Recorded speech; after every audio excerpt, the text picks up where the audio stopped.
നമസ്കാരം. iPlusന്റെ മറ്റൊരു വീഡിയോയിലേക്ക് ഏവർക്കും സ്വാഗതം.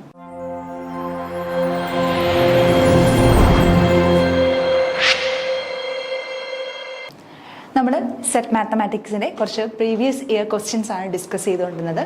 അതിൻ്റെ ബാക്കി കുറച്ച് ചോദ്യങ്ങളും കൂടെ നമുക്ക് നോക്കാം. നാലാമത്തെ ഒരു ചോദ്യം, which of the following statements is not true about integral domain? അപ്പോൾ ഇന്റഗ്രൽ ഡൊമൈൻ എന്ന് പറയുന്ന കൺസെപ്റ്റിൽ താഴെ പറയുന്ന ഏത് സ്റ്റേറ്റ്മെന്റ് ആണ് ട്രൂ അല്ലാത്തത്? നമുക്ക് സ്റ്റേറ്റ്മെന്റ്സ് നോക്കാം. For a given prime the ring ZP addition and multiplication with modulo P is an integral domain. Second one, every field is an integral domain. Option C, a commutative ring R with unity is an integral domain if and only if AB equal to 0. For AB belongs to R, A not equal to 0 implies B equal to 0. Equal implies B equal to 0. B അവിടെ miss ആയതാണ്. Okay. മൂന്നാമത്തത് every integral, last one, every integral domain is a field. ഇത്രയാണ് നമുക്ക് തന്നിരിക്കുന്ന options. അപ്പോൾ ഇത് ഓരോന്നായിട്ട് നമുക്ക് ചെക്ക് ചെയ്യാം. ഇത് ജസ്റ്റ് തിയറിയാണ്, ഇതിനകത്ത് വലിയ പ്രോബ്ലം സെക്ഷൻ ഒന്നും ഇല്ല. നമ്മൾ തിയറിയിൽ പഠിച്ചിട്ടുള്ള ഇന്റഗ്രൽ ഡൊമൈനെ സംബന്ധിച്ച് പഠിച്ചിട്ടുള്ള കാര്യങ്ങളാണ് ഇവിടെ പറയുന്നത്.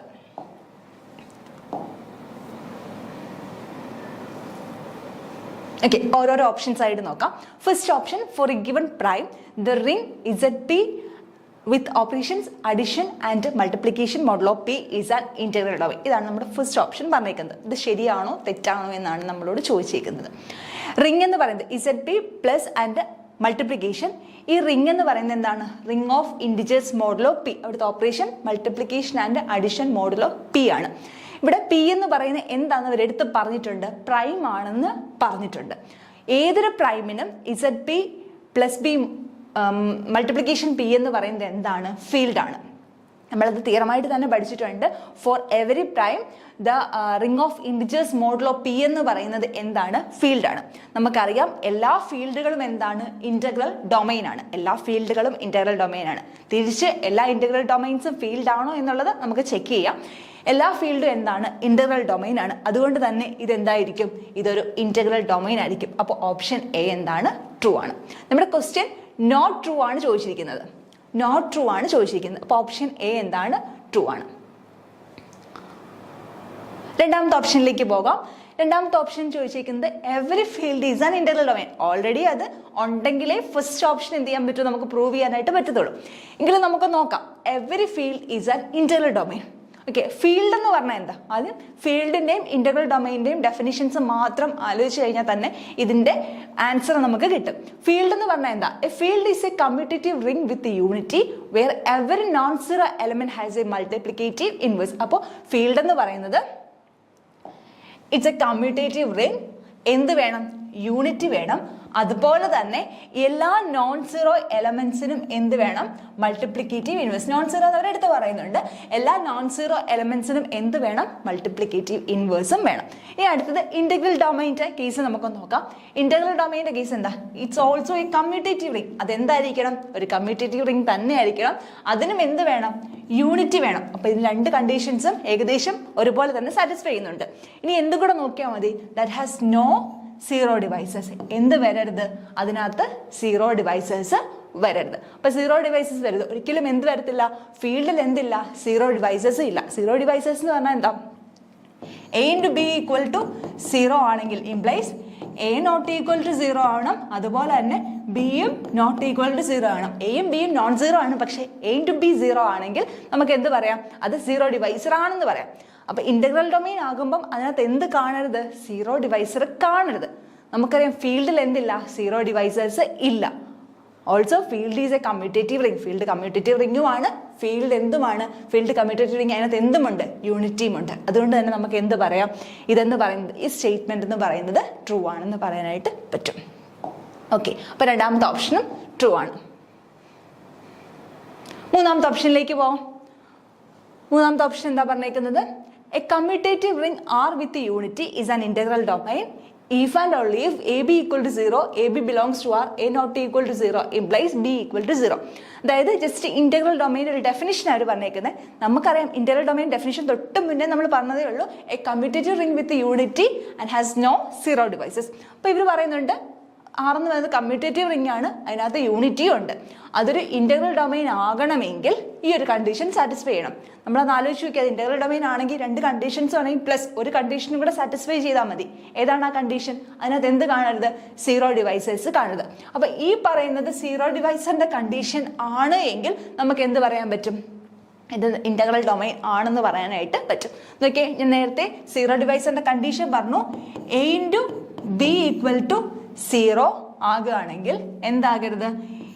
A implies A not equal to 0 ആണ് and B not equal to 0 ആണ്. അപ്പൊ എയും 0 ആകരുത്, എന്തും 0 ആകരുത്, ബിയും 0 ആകരുത്. അപ്പൊ നോക്കിയേ, ഇഫ് AB = 0, AB 0 ആണ്. കണ്ടീഷനിലേക്ക് നോക്കാം. A നോൺ 0 ആണെന്ന് തന്നിട്ടുണ്ട്. A നോൺ 0 ആണെങ്കിൽ B = 0 ആകണം. നിങ്ങൾ നോക്കിയേ, A നോൺ 0 ആണ്, ബിയും നോൺ 0 ആണെങ്കിൽ ഇതെന്തായിട്ട് മാറും? ഇതൊരു ഇന്റഗ്രൽ ഡൊമൈൻ ആയിട്ട് മാറും. അപ്പൊ A നോൺ 0 ആണെങ്കിൽ B ഉറപ്പായിട്ടും എന്തായേ പറ്റത്തുള്ളൂ? 0 ആയെങ്കിൽ മാത്രമേ ഇത് എന്താവാതിരിക്കത്തുള്ളൂ, ഇത് ചെറിയൊരു 0 ഡിവൈസർ ആകാതെ ഇരിക്കത്തുള്ളൂ. അപ്പൊ A നോൺ 0 ആണ്, B നോൺ 0 ആണെങ്കിൽ ഇത് എന്തായിട്ട് മാറും? 0 ഡിവൈസർ ആയിട്ട് മാറും. പക്ഷെ ഇവിടെ എന്താ പറയുന്നുണ്ട്? A നോൺ 0 ആണ്, B എന്താണ്? B 0 ആണ്. അങ്ങനെയാണെങ്കിൽ ഇതെന്താവത്തില്ല? ഇത് 0 ഡിവൈസർ ആകത്തില്ല. അതിനകത്ത് എന്തില്ല? 0 ഡിവൈസേഴ്സ് ഇല്ല. അപ്പൊ നമുക്ക് എന്ത് പറയാൻ പറ്റും? ഈ ഇക്വേഷൻ നമുക്ക് എങ്ങനെ മാറ്റി എഴുതാനായിട്ട് പറ്റും? A commutative ring R with unity is an integral domain if and only if it has no 0 devices. ഇതിനകത്ത് എന്തില്ല? 0 ഡിവൈസേഴ്സ് ഇല്ല എന്നുള്ളതാണ് ഈ ഒരു കണ്ടീഷനിൽ നമുക്ക് തന്നിരിക്കുന്നത്. അപ്പൊ എന്ത് പറയാനായിട്ട് പറ്റും? ഈ സ്റ്റേറ്റ്മെന്റ് ട്രൂ ആണെന്ന് പറയാനായിട്ട് പറ്റും. ഓക്കെ, ലാസ്റ്റ് വൺ നോക്കി. Every integral domain is A field. നമ്മുടെ തൊട്ട് മുന്നേ പറഞ്ഞു എല്ലാ ഫീൽഡുകളും എന്താണ്? ഇന്റഗ്രൽ ഡൊമൈൻ ആണെന്ന് പറഞ്ഞു. നമ്മൾ ജസ്റ്റ് അതിന്റെ ഡെഫിനിഷൻസ് നോക്കിയപ്പോൾ തന്നെ നമുക്ക് മനസ്സിലായി എല്ലാ ഫീൽഡും എന്താണ്? ഇന്റഗ്രൽ ഡൊമൈൻ ആണെന്ന് പറഞ്ഞു. ഇനി ഇവിടെ തിരിച്ചു പറഞ്ഞേക്കാണ് എല്ലാ ഇന്റഗ്രൽ ഡൊമൈനും ഫീൽഡ് ആണോ എന്ന് ചെക്ക് ചെയ്യാനാണ് പറഞ്ഞേക്കുന്നത്. ഇന്റഗ്രൽ ഡൊമൈൻ നേരത്തെ പറഞ്ഞു it's a commutative ring with unity that has no 0 divisors. ഫീൽഡും എന്താണെന്ന് പറഞ്ഞു? കമ്മ്യൂട്ടേറ്റീവ് റിംഗ് വിത്ത് യൂണിറ്റി തന്നെയാണ്. ഒരു കണ്ടീഷൻ എക്സ്ട്രാ, എല്ലാ നോൺ 0 എലമെന്റിനും എന്ത് കാണണം? മൾട്ടിപ്ലിക്കേറ്റീവ് ഇൻവേഴ്സ് കാണണം.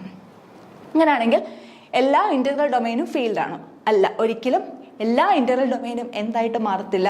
ഫീൽഡായിട്ട് മാറത്തില്ല. അതായത് എല്ലാ ഇന്റഗ്രൽ ഡൊമൈനിലെ എല്ലാ നോൺ 0 എലമെന്റ്സിനും മൾട്ടിപ്ലിക്കേറ്റീവ് ഇൻവേഴ്സ് ഉണ്ട് എന്ന് നമുക്ക് പറയാനായിട്ട് സാധിക്കത്തില്ല. അപ്പൊ മനസ്സിലാക്കുക, എല്ലാ ഫീൽഡുകളും ഇന്റഗ്രൽ ഡൊമൈൻ ആണ്, പക്ഷെ എല്ലാ ഇന്റഗ്രൽ ഡൊമൈനും എന്തല്ല? ഫീൽഡ് അല്ല. അതിന് കാരണം എല്ലാ നോൺ 0 എലമെന്റ്സിനും നമുക്ക് മൾട്ടിപ്ലിക്കേറ്റീവ് ഇൻവേഴ്സ് പറയാനായിട്ട് സാധിക്കത്തില്ല. അതുകൊണ്ട് നമുക്ക് എന്ത് പറയാം?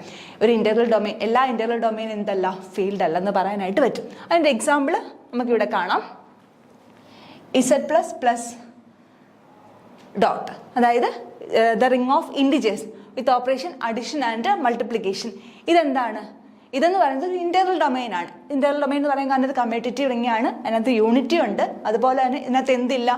0 ഡിവൈസസ് ഇല്ല. അതായത് ഏതെങ്കിലും രണ്ടെണ്ണത്തിന്റെ പ്രൊഡക്റ്റ് 0 ആവുകയാണെങ്കിൽ ഇൻഡിജേഴ്സ് ആണ്, ഉറപ്പായിട്ടും ഏതെങ്കിലും ഒരെണ്ണം 0 ആയേ പറ്റത്തുള്ളൂ. അപ്പൊ എന്തില്ല? അതിനകത്ത് 0 ഡിവൈസസ് ഇല്ല. അപ്പൊ ഇതെന്താണ്? ഈ ഇന്റഗ്രൽ ഡൊമൈൻ എന്താണ്? ഇതെന്താണ്? ഇത് ഇന്റഗ്രൽ ഡൊമൈൻ ആണ്. ഇനി ഇതെന്താണോ എന്ന് ചെക്ക് ചെയ്യണം. ഇത് ഫീൽഡ് ആണോ എന്ന് ചെക്ക് ചെയ്യണം. ഫീൽഡ് ആണെങ്കിൽ എന്ത് കണ്ടീഷനും കൂടെ അഡീഷണൽ ആയിട്ട് സാറ്റിസ്ഫൈ ചെയ്യണം? എല്ലാ നോൺ 0 എലമെന്റ്സിനും എന്ത് ഇൻവേഴ്സ് കാണണം? മൾട്ടിപ്ലിക്കേറ്റീവ് ഇൻവേഴ്സ് കാണണം. ഇത് പറഞ്ഞേക്കുന്നത് ഇസഡ് ആണ്. ഇസഡിന്റെ നോൺ 0 ഇൻഡിജേഴ്സിന് മൾട്ടിപ്ലിക്കേറ്റീവ് ഇൻവേഴ്സ് ഉണ്ടോ? ഇൻഡിജറിന്റെ ഇൻവേഴ്സ്, മൾട്ടിപ്ലിക്കേറ്റീവ് ഇൻവേഴ്സ് എന്താണ്? അത് ഒരിക്കലും എന്താവത്തില്ല? ഒരു ഇൻഡിജർ ആവത്തില്ല. ഒരു ഇൻഡിജറിന്റെ മൾട്ടിപ്ലിക്കേറ്റീവ് ഇൻവേഴ്സ് എന്താവത്തില്ല? ഒരിക്കലും ഒരു ഇൻഡിജർ ആവത്തില്ല. അതുകൊണ്ട് തന്നെ നമുക്ക് എന്ത് പറയാൻ പറ്റും? Not every non 0 integer has multiplicative inverse in Z. ഇസഡിൽ കാണത്തില്ല. അതുകൊണ്ട് തന്നെ ഇതെന്തല്ല? ഇതൊരു ഫീൽഡ് അല്ല. അപ്പൊ എല്ലാ ഇന്റഗ്രൽ ഡൊമൈനും എന്തല്ല? ഫീൽഡ് അല്ല. അപ്പൊ ഈ ഓപ്ഷൻ തെറ്റാണെന്ന് നമുക്ക് പറയാനായിട്ട് സാധിക്കും. അപ്പൊ നമുക്ക് ആ ക്വസ്റ്റ്യനിലേക്ക് ഒന്നുകൂടെ തിരിച്ചു പോകാം.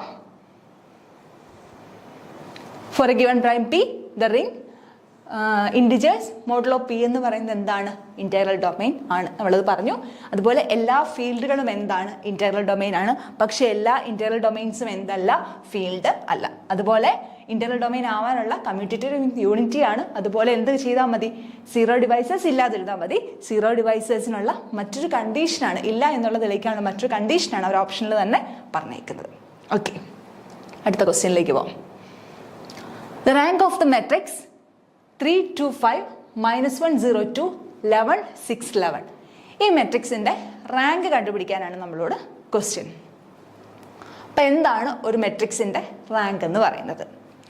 ഒരു മെട്രിക്സിന്റെ റാങ്ക് എന്ന് പറയുന്നത് rank of A matrix is the maximum number of linearly independent rose or columns in the matrix. ഒരു മെട്രിക്സിൽ എത്രത്തോളം ലീനിയർലി ഇൻഡിപെൻഡന്റ് ആയിട്ടുള്ള റോസ് ഉണ്ട്, അല്ലെങ്കിൽ എത്ര ലീനിയർലി ഇൻഡിപെൻഡന്റ് ആയിട്ടുള്ള കോളം ഉണ്ട്, അതാണ് എന്തെന്ന് പറയുന്നത്, അതിന്റെ എണ്ണമാണ് ആ മെട്രിക്സിന്റെ റാങ്ക് എന്ന് പറയുന്നത്. അപ്പൊ നമ്മളിത് കണ്ടുപിടിക്കാൻ ഉപയോഗിക്കുന്നത്, നമുക്ക് തന്നിരിക്കുന്ന മെട്രിക്സിനെ എന്ത് ചെയ്യുക, റോ എക്ലോൺ ഫോമിലേക്കോ റോ റെഡ്യൂസ്ഡ് എക്ലോൺ ഫോമിലേക്കോ മാറ്റുക. To find rank, perform row operations to transform the matrix into its row echelon form or reduced row echelon form or row reduced echelon form. ഏതെങ്കിലും ഒരു ഫോമിലേക്ക് മാറ്റാം. നമുക്കിവിടെ റോ എക്ലോൺ ഫോമിലേക്ക് മാറ്റിയാൽ മതി, റോ റെഡ്യൂസ്ഡിലേക്ക് പോകേണ്ട ആവശ്യമില്ല റാങ്ക് കണ്ടുപിടിക്കാനല്ലേ. അങ്ങനെ കിട്ടുന്ന ഫോമിൽ എത്ര നോൺ സീറോ റോസ് ഉണ്ട് അല്ലെങ്കിൽ എത്ര നോൺ സീറോ കോളംസ് ഉണ്ട് എന്നുള്ളതാണ് എന്തെന്ന് പറയുന്നത്, അതിൻ്റെ റാങ്ക് എന്ന് പറയുന്നത്. അപ്പോൾ നമ്മൾ ക്വസ്റ്റ്യനിലേക്ക് പോകാം. നമുക്ക് തന്നിരിക്കുന്ന മെട്രിക്സ് 3, 2, 5, -1, 0, 2, 11, 6, 11. ഇതാണ് നമുക്ക് തന്നിരിക്കുന്ന മെട്രിക്സ്. ഇതിനകത്ത് റോ ഓപ്പറേഷൻസ് ചെയ്തിട്ട് നമുക്ക് ഇതിലേക്ക് മാറ്റാം, റോ റെഡ്യൂസ്ഡ് എക്ലോൺ ഫോമിലേക്ക് മാറ്റാം. റെഡ്യൂസ്ഡ് എക്ലോൺ ഫോമിലേക്ക് ആയാലും മതി. അപ്പം നമുക്ക് അറിയാം, ഈ 3യുടെ താഴോട്ടുള്ളതിന് എന്താക്കണം, 0 ആക്കണം. 3യുടെ താഴോട്ടുള്ളതിന് 0 ആക്കാൻ ഈ റോയിലെ -1, 0, 2 എന്ന് പറയുന്ന ഈ റോയിലെ ഫസ്റ്റ് എലമെന്റിനെ 0 ആക്കണം. ഇതിന്റെ ഫസ്റ്റ് എലമെന്റിനെ 0 ആക്കണമെങ്കിൽ എന്ത് ചെയ്യാം, R2നെ നമുക്ക് എങ്ങനെ റോ ഓപ്പറേഷൻ ചെയ്യാൻ പറ്റും, 3R2 പ്ലസ് R1 എന്ന് കൊടുക്കാം. അതായത് ഇതിനെ സെക്കൻഡ് റോയോട് 3 കൊണ്ട് മൾട്ടിപ്ലൈ ചെയ്യാം. 3 കൊണ്ട് മൾട്ടിപ്ലൈ ചെയ്യുമ്പോൾ എന്തായിട്ട് മാറും, -3 ആയിട്ട് മാറും. എന്നിട്ട് എന്ത് ചെയ്യാം, ഫസ്റ്റ് റോയുടെ കൂടെ ആഡ് ചെയ്യാം. നമുക്കറിയാവുന്ന കാര്യം, ബേസ് ആണിത് റോ ഓപ്പറേഷൻസ് എന്നുള്ളത്. അപ്പോൾ എന്ത് വരും, ഫസ്റ്റ് റോ അങ്ങനെ തന്നെ നിൽക്കും, 3 to 5 എന്ന് തന്നെ നിൽക്കും. സെക്കൻഡ് റോ എങ്ങനെ മാറും, -3 + 3 0. 0നെ 3 കൊണ്ട് ഗുണിക്കുമ്പം 0, 0 + 2 2. 2നെ 3 കൊണ്ട് ഗുണിക്കുമ്പം 6, 6 + 5 11. ഓക്കെ, തേർഡ് റോ എങ്ങനെ തന്നെ നിൽക്കും, 11, 6, 11. ഓക്കെ, ഇനി നമുക്ക് ഈ 11നെ എന്താക്കണം, 0 ആക്കണം. 6നെയും എന്താക്കി മാറ്റണം, 0 ആക്കി മാറ്റണം. അപ്പം നമുക്ക് ഫസ്റ്റ് 11നെ 0 ആക്കണം. 11നെ 0 ആക്കണമെങ്കിൽ ഒന്നുകിലും നിങ്ങൾക്ക് എന്ത് ചെയ്യാം, ഈ 3നെ ഫുൾ 3/3 കൊണ്ട് ഡിവൈഡ് ചെയ്താൽ ഇവിടെ 1 ആവും, 2/3, 5/3 ഇങ്ങനെ മാറും. ഇത് കുറച്ചും കൂടി ഫ്രാക്ഷനൊക്കെ വന്ന് കുറച്ചും കൂടി ബുദ്ധിമുട്ടാവും. നമുക്കവിടെ 1 ആക്കിയില്ലെങ്കിലും കുഴപ്പമില്ല, റെഡ്യൂസ്ഡ് എക്ലോൺ ഫോമിലേക്ക് മാറ്റിയാൽ മതി. അപ്പം നമുക്ക് എന്ത് ചെയ്യാം, ഈ 11നെ 0 ആക്കാൻ വേണ്ടിയിട്ട് ഞാൻ അടുത്ത റോ ഓപ്പറേഷൻ അപ്ലൈ ചെയ്യാണ്. R3യെ ഞാൻ എങ്ങനെ ഇൻ്റർചേഞ്ച് ചെയ്യുന്നു, R3 3R3 - 11R1. ഓക്കെ ആണല്ലോ. ഈ R3യുടെ കൂടെ ഞാനൊരു 3, ആദ്യത്തെ എൻ്റെ എയിം ഈ 11നെ 0 ആക്കുക എന്നുള്ളതാണ് എൻ്റെ ഫസ്റ്റ് എയിം. അപ്പം 11നെ 0 ആക്കാൻ വേണ്ടിയിട്ട് ഞാൻ ഈ റോയെ മൊത്തത്തിൽ 3 കൊണ്ട് മൾട്ടിപ്ലൈ ചെയ്യുന്നു. ഒരിക്കലും ഒരെലമെന്റിനെ മാത്രം മൾട്ടിപ്ലൈ ചെയ്യരുത്. ഈ റോയിനെ മൊത്തത്തിൽ എന്തുകൊണ്ട് മൾട്ടിപ്ലൈ ചെയ്യുന്നു, 3 കൊണ്ട് മൾട്ടിപ്ലൈ ചെയ്യുന്നു. 3 കൊണ്ട് മൾട്ടിപ്ലൈ ചെയ്തിട്ട് ഏതിൽ നിന്നാണ് കുറയ്ക്കാൻ പോകുന്നത്, ഫസ്റ്റ് റോയിൽ നിന്നാണ് കുറയ്ക്കാൻ പോകുന്നത്. അപ്പോൾ ഫസ്റ്റ് റോയിൽ നിന്ന് കുറയ്ക്കുമ്പോഴും ഇതും എനിക്ക് എന്ത് വേണം, അത് കുറയ്ക്കുമ്പോൾ 0 കിട്ടണം. 0 കിട്ടാൻ വേണ്ടിയിട്ട് ഫസ്റ്റ് റോയിനെ ഞാൻ എന്തുകൊണ്ട് മൾട്ടിപ്ലൈ ചെയ്യുന്നു, 11 കൊണ്ട് മൾട്ടിപ്ലൈ ചെയ്യുന്നു. 11 കൊണ്ട് മൾട്ടിപ്ലൈ ചെയ്യുമ്പോൾ ഇത് എങ്ങനെ വരും, ഫസ്റ്റ് റോയ്ക്ക് ചേഞ്ച് ഒന്നുമില്ല, അങ്ങനെ തന്നെ കിടക്കും, 3 to 5. സെക്കൻഡ് റോ എങ്ങനെ മാറും, 0 to 11, അതിനും ചേഞ്ച് ഒന്നുമില്ല. തേർഡ് റോ നിങ്ങൾ നോക്കിയേ, 11നെ 3 കൊണ്ട് മൾട്ടിപ്ലൈ ചെയ്താൽ എന്ത് കിട്ടും, 33 കിട്ടും. ഓക്കെ ആണല്ലോ. മൈനസ് ഈ റോയിനെ 11 കൊണ്ടല്ലേ മൾട്ടിപ്ലൈ ചെയ്യുന്നത്, അപ്പം 3യെ 11 കൊണ്ട് മൾട്ടിപ്ലൈ ചെയ്താൽ എന്ത് വരും, അഗെയിൻ 33 കിട്ടും. 33 - 33 0. അപ്പോൾ ഫസ്റ്റ് എലമെന്റ് 0. ഓക്കെ, ഇനി ഇവിടെ 6നെ എത്ര കൊണ്ട് മൾട്ടിപ്ലൈ ചെയ്യുന്നു, 3 കൊണ്ട് മൾട്ടിപ്ലൈ ചെയ്യുന്നു. 6നെ 3 കൊണ്ട് മൾട്ടിപ്ലൈ ചെയ്താൽ 18 മൈനസ് 2നെ എത്ര കൊണ്ടാണ് മൾട്ടിപ്ലൈ ചെയ്യേണ്ടത്, 2നെ 11 കൊണ്ടാണ് മൾട്ടിപ്ലൈ ചെയ്യേണ്ടത്. 2നെ 11 കൊണ്ട് മൾട്ടിപ്ലൈ ചെയ്താൽ 22, which is equal to -4. അപ്പോൾ ഇവിടെ -4. ഓക്കെ, ഇനി അടുത്ത എലമെന്റ് ഏതാണ്, 11. 11നെ എത്ര കൊണ്ട് മൾട്ടിപ്ലൈ ചെയ്യുന്നു, 3 കൊണ്ട് മൾട്ടിപ്ലൈ ചെയ്യുന്നു, അഗെയിൻ 33 മൈനസ്. അതിന് കറസ്പോണ്ടിങ് ആയിട്ട് ഫസ്റ്റ് റോയിലെ എലമെന്റ് 5 ആണ്. 5നെ എത്ര കൊണ്ടാണ് മൾട്ടിപ്ലൈ ചെയ്യുന്നത്, 11 കൊണ്ടാണ് മൾട്ടിപ്ലൈ ചെയ്യുന്നത്. അപ്പം 11 × 5 55 which is equal to minus 22. അപ്പോൾ ഇവിടെ എന്ത് വരും? മൈനസ് 22. ഓക്കെ, ഇപ്പം തന്നെ നമ്മൾ ആൻസറിലേക്ക് എത്തി. ഒറ്റയടിക്ക് നമുക്ക് ഈ സ്റ്റെപ്പിൽ നിന്ന് തന്നെ നമുക്ക് ഇതിൻ്റെ റാങ്ക് പറയാനായിട്ട് പറ്റും. അല്ലെങ്കിൽ കുറച്ചും കൂടെ സിംപ്ലിഫൈ ചെയ്യാം. കുറച്ചും കൂടെ സിംപ്ലിഫൈ ചെയ്യുമ്പോൾ എന്ത് കിട്ടും? 3, 2, 5, 0, 2, 11. ഇതിനെ ഞാൻ മൊത്തത്തിലൊരു -2 കൊണ്ടങ്ങ് ഡിവൈഡ് ചെയ്യാണ്. -2 കൊണ്ട് ഡിവൈഡ് ചെയ്താൽ എന്ത് കിട്ടും? 0. -4 by -2 2. -22 by -2 11. അപ്പം നിങ്ങൾ നോക്കിക്കേ, ഈ രണ്ട് റോസും എന്തായി? ഐഡന്റിക്കൽ ആയിട്ട് മാറി. അപ്പോൾ ഈ രണ്ട് റോസും ഐഡന്റിക്കൽ ആണെങ്കിൽ നമുക്ക് എന്ത് ചെയ്യാൻ പറ്റും? ഇതിനെ നമുക്ക് 0 ആക്കാനായിട്ട് പറ്റും. അപ്പം നമുക്ക് അതിനെ വീണ്ടും 0 ആക്കി മാറ്റി കഴിഞ്ഞാൽ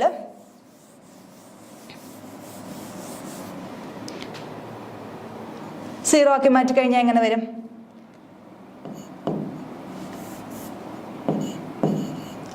R3 minus R2. R3 ഞാൻ എങ്ങനെ എഴുതുകയാണ്?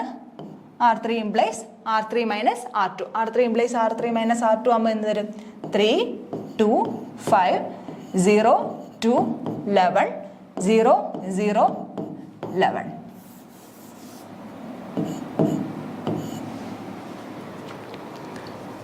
-11, 0.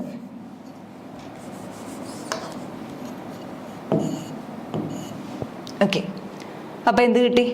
ഇതിനകത്ത് എത്ര non-zero റോസ് ഉണ്ടെന്ന് കിട്ടി? 2 non-zero റോസ് ഉണ്ടെന്ന് കിട്ടി.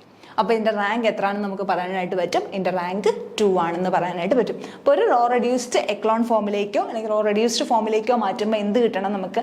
നമ്പർ ഓഫ് non-zero റോസിനെയാണ് നമ്മൾ എന്തെന്ന് പറയുന്നത്? അതിൻ്റെ റാങ്ക് എന്ന് പറയുന്നത്. അപ്പോൾ ഇപ്പോൾ നമ്മൾ മാറ്റിയപ്പോൾ നമുക്ക് എന്ത് കിട്ടി? ഇതിൻ്റെ non-zero റോസിൻ്റെ എണ്ണം എത്ര എണ്ണം കിട്ടി? 2 എണ്ണം കിട്ടി. അങ്ങനെയാണെങ്കിൽ നമുക്ക് എന്ത് പറയാനായിട്ട് പറ്റും? ഇതിൻ്റെ റാങ്ക് 2 ആണെന്ന് പറയാനായിട്ട് പറ്റും.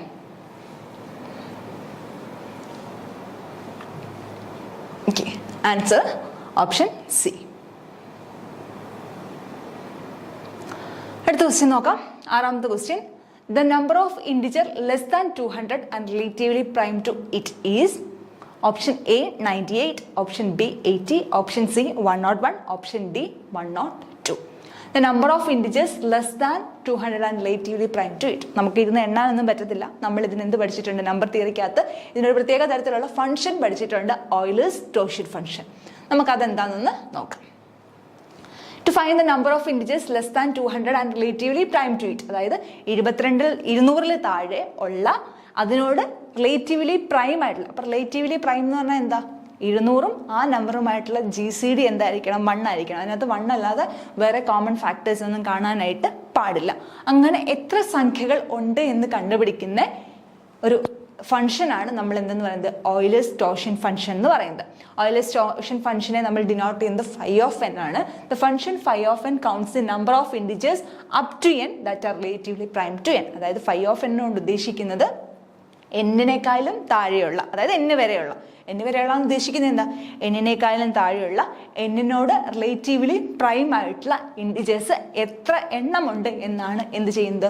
phi of n കൗണ്ട് ചെയ്ത് തരുന്നത്. അപ്പോൾ നമുക്കിത് കണ്ടുപിടിക്കാനുള്ള ഇക്വേഷൻ എളുപ്പമാണ്. ഇത് കണ്ടുപിടിക്കാനുള്ള ഇക്വേഷൻ എന്താണെന്ന് ചോദിച്ചു കഴിഞ്ഞാൽ ഞാൻ എന്ത് ചെയ്യാണ്? n-നെ പ്രൈം ഫാക്ടറൈസ് ചെയ്യാതെയും n-നെ പ്രൈം ഫാക്ടറൈസ് ചെയ്യുന്നു. n-നെ പ്രൈം ഫാക്ടറൈസ് ചെയ്ത് കഴിഞ്ഞിട്ട് അത് P1, P2, P3 etcetera Pn എന്ന് പറയുന്നത് എന്താണ്? ഡിസ്റ്റിങ്ക്റ്റ് ആയിട്ടുള്ള പ്രൈംസ് ആണ്. അങ്ങനെയാണെങ്കിൽ phi of n എന്ന് പറയുന്നത് n × 1 - 1/P1 × 1 - 1/P2 × etcetera × 1 - 1/Pn. Okay, നമുക്ക് ചെയ്ത് നോക്കാം. അപ്പോൾ 200-നെ എന്ത് ചെയ്യുക? 200-നെ നമുക്ക് ആദ്യം പ്രൈം ഫാക്ടറൈസ് ചെയ്യാം. 200-നെ നമുക്ക് എങ്ങനെ പ്രൈം ഫാക്ടറൈസ് ചെയ്യാം?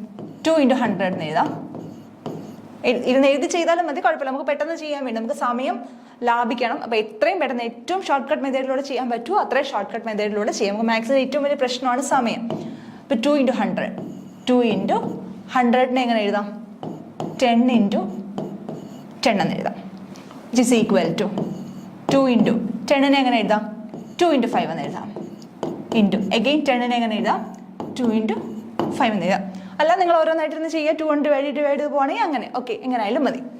അപ്പോൾ phi of 200 എന്ന് പറയുന്നത് 200 × ഇവിടെ എങ്ങനെ എഴുതാതിനെ നമുക്ക് 2 cube into 5 square.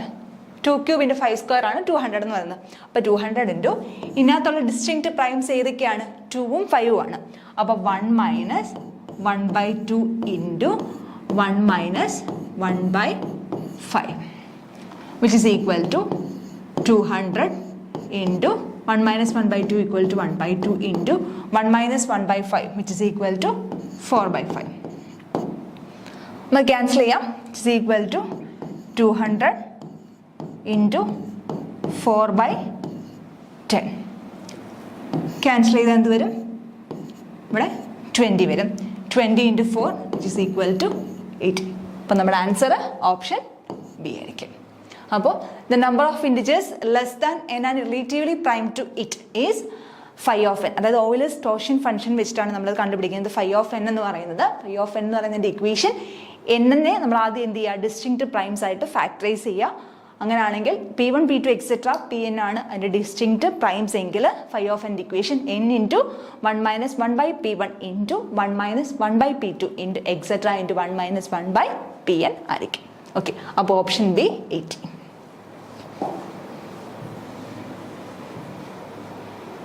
Option B 80 ആണ് ആൻസർ. ഓക്കെ, അടുത്ത ക്വസ്റ്റ്യനിലേക്ക് പോകാം. If A belongs to Z and P is a prime not dividing A, then P divides A raise to P minus 1 minus 1. Option B A raise to P plus 1 minus 1. Option C A raise to P minus 1. Option D A raise to P plus 2 minus 1. ഇത് നമ്മുടെ ഇത് number തിയറിയിലെ ഒരു theorem തന്നെയാണ്. ഈ പറയുന്നത് direct ചോദിച്ചേക്കാണ് Fermat's little theorem. എന്താണ് Fermat's little theorem പറയുന്നത്? P എന്ന് പറയുന്നത് ഒരു പ്രൈം നമ്പർ ആണ്. അതുപോലെ എ എന്ന് പറയുന്നത് ഒരു ഇൻറ്റിജർ. അതൊരിക്കലും എന്ത് ചെയ്യത്തില്ല? പി എ ഡിവൈഡ് ചെയ്യത്തില്ല. പി എ ഡിവൈഡ് ചെയ്യത്തില്ല എന്ന് പറഞ്ഞാൽ നമുക്ക് എങ്ങനെ പറയാം അതിനെ? എയും പിയും തമ്മിലുള്ള GCD 1 ആണെന്ന് പറയാം. അങ്ങനെ വേണമെങ്കിൽ നമുക്ക് കണ്ടീഷൻ എടുക്കാം. അപ്പോൾ പി ഒരു പ്രൈം നമ്പർ ആണ്. എ എന്ന് പറയുന്നത് ഒരു ഇൻറ്റിജർ ആണ്. That does not divides P. P A divide ചെയ്യാത്ത ഒരു ഇൻറ്റിജർ ആണ്. പി എ ഡിവൈഡ് ചെയ്യാത്ത ഒരു ഇൻറ്റിജർ ആണ് എ എങ്കിൽ നമുക്ക് അതായത് നമുക്ക് എങ്ങനെ പറയാം? എയും പിയും തമ്മിലുള്ള GCD 1 ആണെന്ന് പറയാം. അങ്ങനെയാണെങ്കിൽ a rice to P minus 1 congruent to 1 mod p ആയിരിക്കും. A rice to P minus 1 congruent to 1 mod p. നമുക്ക് അതിൻ്റെ ഓപ്ഷനിലേക്ക് നോക്കാം. A rice to P minus 1 equal to 0. അത് നമുക്ക് എങ്ങനെ കിട്ടും? ഇവിടുന്ന് തന്നെ നമുക്ക് കിട്ടും. അത് ഡയറക്റ്റ് നമുക്ക് പറയാൻ പറ്റുന്നതാണ്. A rice to P minus 1 congruent to 1 mod p. അത് വലിയ എക്സ്പ്ലനേഷൻ്റെ ആവശ്യമില്ല. എന്ന് വെച്ചാൽ എന്ത് നമുക്ക് പറയാം? A rice to P minus 1 minus 1 congruent to 0 mod p. എന്ന് വെച്ചാൽ എന്താ? A rice to P minus 1 minus 1നെ പി കൊണ്ട് ഡിവൈഡ് ചെയ്യുമ്പോൾ കിട്ടുന്ന റിമൈൻഡർ ആണ് 0 എന്ന് പറയുന്നത് കോൺഗ്രുവൻസ് റിലേഷനിൽ. അപ്പോൾ നമുക്ക് ഇതിനെ എങ്ങനെ എഴുതാം? P divides A rice to P minus 1 minus 1. P A എന്തുകൊണ്ട് ഡിവൈഡ് ചെയ്യും? A rice to P minus 1 minus 1 എന്തിനെ ഡിവൈഡ് ചെയ്യും? പിനെ ഡിവൈഡ് ചെയ്യും. അപ്പോൾ നമ്മുടെ ആൻസർ എന്ന് പറയുന്നത് ഓപ്ഷൻ എ ആയിരിക്കും. ഓക്കെ,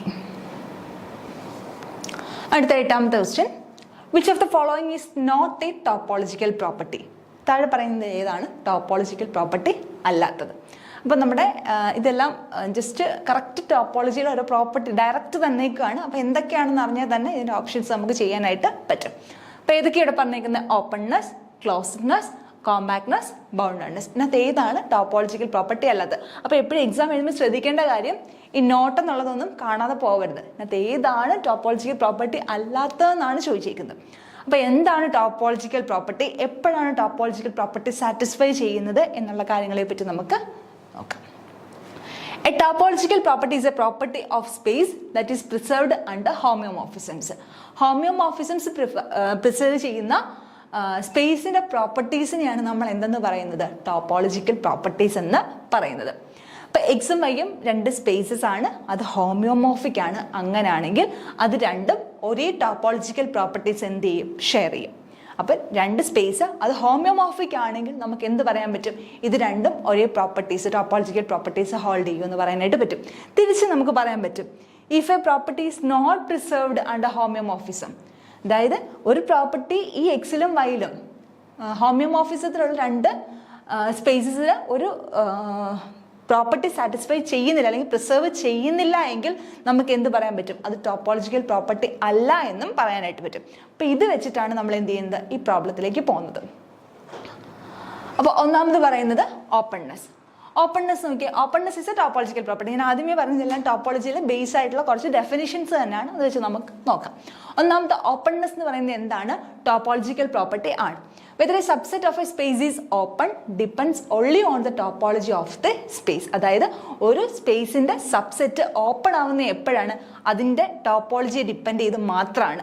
അതുകൊണ്ട് തന്നെ അതുപോലെ തന്നെ നമുക്ക് എന്ത് പറയാൻ പറ്റും? ഇത് ഹോമിയോമോർഫിസം പ്രിസർവ് ചെയ്യും എന്നും പറയാനായിട്ട് പറ്റും. അതുകൊണ്ട് തന്നെ ഓപ്പൺനെസ് എന്താണ്? ഒരു ടോപ്പോളജിക്കൽ പ്രോപ്പർട്ടി ആണ്.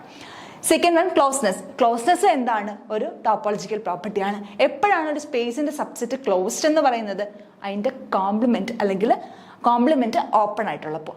അപ്പോൾ ഒരു സ്പേസിന്റെ സബ്സെറ്റ് ക്ലോസ്ഡ് ആവുന്നത് അതിൻ്റെ കോംപ്ലിമെന്റ് ഓപ്പൺ ആയിട്ടുള്ളപ്പോഴാണ്. അതും എന്ത് ചെയ്യും? ഹോമിയോമോർഫിസം പ്രിസർവ് ചെയ്യും. അതുകൊണ്ട് നമുക്ക് എന്ത് പറയാൻ പറ്റും? ക്ലോസ്നെസ്സും എന്താണ്? ഒരു ടോപ്പോളജിക്കൽ പ്രോപ്പർട്ടി ആണെന്ന് പറയാം. മൂന്നാമത് കോമ്പാക്ട്നെസ്. കോമ്പാക്ട്നെസ് എന്താണ്? A space is compact if every open cover has A finite sub cover. എല്ലാ ഓപ്പൺ കവറിനും എന്ത് കാണണം? ഒരു ഫൈനൈറ്റ് ആയിട്ടുള്ള സബ് കവർ കാണണം. അപ്പം നമുക്ക് എന്ത് പറയാൻ പറ്റും? അതും എന്താണെന്ന് പറയാൻ പറ്റും? ടോപ്പോളജിക്കൽ പ്രോപ്പർട്ടിയാണ്. കാരണം അതെന്ത് ചെയ്യുന്നുണ്ട്? ഹോമിയോമോർഫിസം പ്രിസർവ് ചെയ്യുന്നുണ്ട്. Last one boundedness. ബൗണ്ടഡ്നെസ് എന്തല്ല? ടോപ്പോളജിക്കൽ പ്രോപ്പർട്ടി അല്ല. നമുക്കിതൊന്നും അറിഞ്ഞില്ലെങ്കിലും ബൗണ്ടഡ്നെസ്സിൻ്റെ അത് തെറ്റാണെന്നുള്ളത് നമുക്ക് പറയാൻ പറ്റും. എങ്ങനെയാണ് ബൗണ്ടഡ്നെസ് ടോപ്പോളജിക്കൽ പ്രോപ്പർട്ടി അല്ലാത്തത്? അതിനൊരു എക്സാമ്പിൾ പറയാം നമുക്ക്. 0, 1 എന്ന് പറയുന്ന ഒരു ഇന്റർവെൽ എടുക്കുന്നു. 0, 1 എന്ന് പറയുന്ന ഇന്റർവെൽ എടുക്കുന്നു. അത് എവിടെ ബൗണ്ടഡ് ആണ്? അത് R ബൗണ്ടഡ് ആണ്. സ്റ്റാൻഡേർഡ് മെട്രിക് വെച്ചിട്ട് അത് R ബൗണ്ടഡ് ആണ്. പക്ഷെ 0, 1 എന്തുമായിട്ടാണ് ഹോമിയോമോർഫിക് ആവുന്നത്? ആറുമായിട്ട്, റിയൽ നമ്പറുമായിട്ടാണ് എന്ത്? അത് ഹോമിയോമോർഫിക് ആവുന്നത്. അതെന്തല്ല? ബൗണ്ടഡ് അല്ല. ഒരിക്കലും എന്തല്ല? ബൗണ്ടഡ് അല്ല, അൺബൗണ്ടഡ് ആണ്. അതായത് ഈ ബൗണ്ടഡ്നെസ് എന്ന് പറയുന്ന പ്രോപ്പർട്ടി എന്ത് പ്രിസർവ് ചെയ്യുന്നില്ല? ഹോമിയോമോർഫിസത്തിൽ അണ്ടറിൽ പ്രിസർവ് ചെയ്യുന്നില്ല. അതുകൊണ്ട് തന്നെ നമുക്ക് എന്താ പറയാം? ഇതൊരു ടോപ്പോളജിക്കൽ പ്രോപ്പർട്ടി അല്ല എന്ന് നമുക്ക് പറയാനായിട്ട് സാധിക്കും. അപ്പൊ നോക്കിയാൽ നമ്മുടെ ക്വസ്റ്റ്യൻ എന്തുവായിരുന്നു? Openness, closeness, compactness, boundedness. ഇതിനകത്ത് ഏതാണ് ടോപ്പോളജിക്കൽ പ്രോപ്പർട്ടി അല്ലാത്തത്? അപ്പൊ നോക്കിയേ, നമ്മൾ പറഞ്ഞു ഓപ്പൺനെസ് എന്താന്ന് പറഞ്ഞു. ഓപ്പൺനെസ് ഹോമിയോമോർഫിസം പ്രിസർവ് ചെയ്യുന്നുണ്ട്. അതുകൊണ്ട് തന്നെ ഓപ്പൺനെസ് എന്താണ്? ഒരു ടോപ്പോളജിക്കൽ പ്രോപ്പർട്ടിയാണ്. ക്ലോസ്നെസ്സും എന്താണ്? ടോപ്പോളജിക്കൽ പ്രോപ്പർട്ടിയാണ്. കോമ്പാക്ട്നെസ്സും എന്താണ്? ഇറ്റ്സ് ഓൾസോ ഈ ടോപ്പോളജിക്കൽ പ്രോപ്പർട്ടി. പക്ഷെ എന്തല്ല? ബൗണ്ടഡ്നെസ് എന്തല്ല? ഒരു ടോപ്പോളജിക്കൽ പ്രോപ്പർട്ടി അല്ല. അപ്പോൾ നമുക്ക് ഇതിന്റെ ഓപ്ഷനായിട്ട് എന്ത് പറയാനായിട്ട് പറ്റും? ഓപ്ഷൻ സി ആണ് answer. So the answer is option D. Boundedness ആണ് ആൻസർ. അപ്പോൾ ഇന്ന് നമ്മൾ പറഞ്ഞ ക്വസ്റ്റ്യൻസ് എല്ലാം എല്ലാവർക്കും മനസ്സിലായെന്ന് വിശ്വസിക്കുന്നു. എന്തെങ്കിലും സംശയം ഉണ്ടെങ്കിൽ അറിയിക്കുക. Thank you.